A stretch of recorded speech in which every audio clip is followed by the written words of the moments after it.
12월 17일 수요일 이른 아침입니다. 오늘 말씀 읽기 본문은 시편 122편과 123편입니다.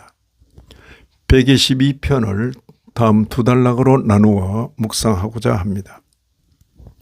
첫째는 1절 이하 5절 언약궤가 안치된 예루살렘을 찬양. 둘째는 6절 이하 9절 예루살렘의 평안과 축복을 기원. 본시는 다윗의 시로서 거룩한 도성 예루살렘을 찬양하며 그 영광과 평안을 기원합니다. 예루살렘은 이스라엘의 중심지이면서 그때 다윗 시대로 말할 것 같으면 장차 성전이 있게 될 곳입니다. 다윗은 먼저 언약궤가 안치된 예루살렘을 찬양합니다. 예루살렘에 하나님의 언약 법궤가 옮겨지므로 모든 사람들이 하나님을 경배하기 위해 예루살렘으로 올라오게 된 것에 대해 감격하며 영광이 가득 찬 예루살렘을 찬양합니다.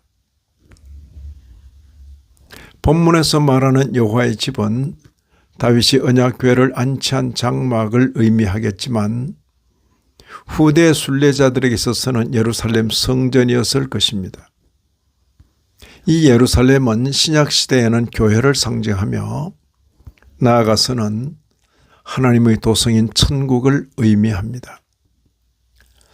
다윗과 동시대 성도들에게는 구체적인 현실인 예루살렘이 후대를 위해서는 예표로 기능합니다. 그리하여 신약 성도들에게는 장차 보게 될 새 예루살렘을 가리키는 것으로 이해됩니다. 사도 요한은 다음과 같이 기록하고 있습니다. 요한계시록 21장 9절 10절입니다.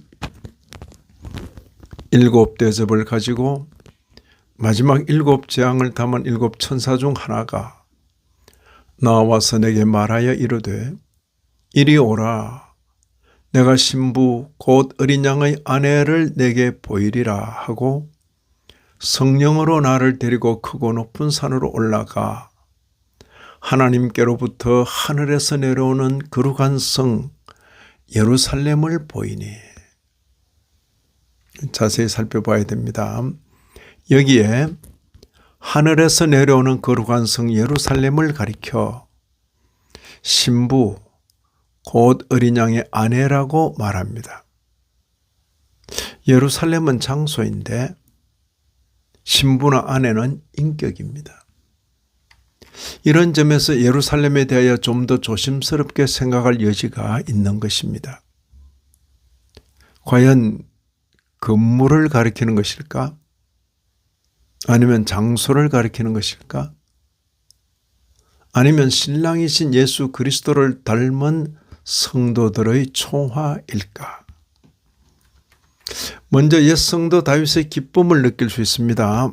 1절에 사람이 내게 말하기를 여호와의 집에 올라가자 할 때에 내가 기뻐하였도다. 과연 오늘날 우리들에게 이런 기쁨이 있는가 생각하게 됩니다. 여호와의 집으로 인한 기쁨, 성전으로 인한 기쁨, 교회로 인한 기쁨, 천국으로 인한 기쁨 말입니다.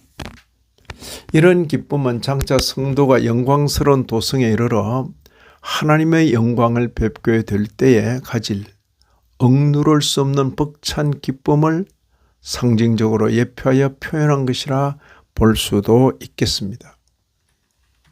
이어 시인은 예루살렘의 당도한 기쁨과 감격을 노래합니다. 2절에 예루살렘아 우리 발이 내 성문 앞에 섰도다. 4절에 이스라엘의 전례라는 표현이 나오는데 이것은 모든 이스라엘 성인 남자들이 1년에 3번 즉 6월절, 77절, 초막절에 예루살렘에 올라가도록 정한 규례를 가리킵니다. 신명기 16장 16절에 의한 것입니다. 이 전례가 기쁨과 감사의 근원이 되지 못하고 도리어 짐이 된다면 이미 신앙의 본류에서 떨어진 것입니다. 그때 성도들에게 있었던 기쁨과 감격이 오늘 우리들에게도 있는가? 주일날 예배 처소를 향하는 우리의 마음에 이런 기쁨과 감격이 있는가? 함께 교회를 이루는 성도들로 인하여 가지는 기쁨과 감격이 있는가? 다음으로 옛 성도 다윗은 예루살렘의 평안과 복을 기원합니다. 6절 이하 9절입니다.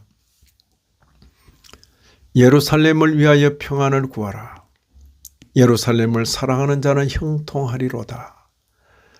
네 성 안에는 평안이 있고 네 궁정에는 형통함이 있을지어다. 여호와 우리 하나님의 집을 위하여 내가 너를 위하여 복을 구하리로다. 예루살렘과 그에 속한 모든 것에 대해 평안과 복을 기원합니다.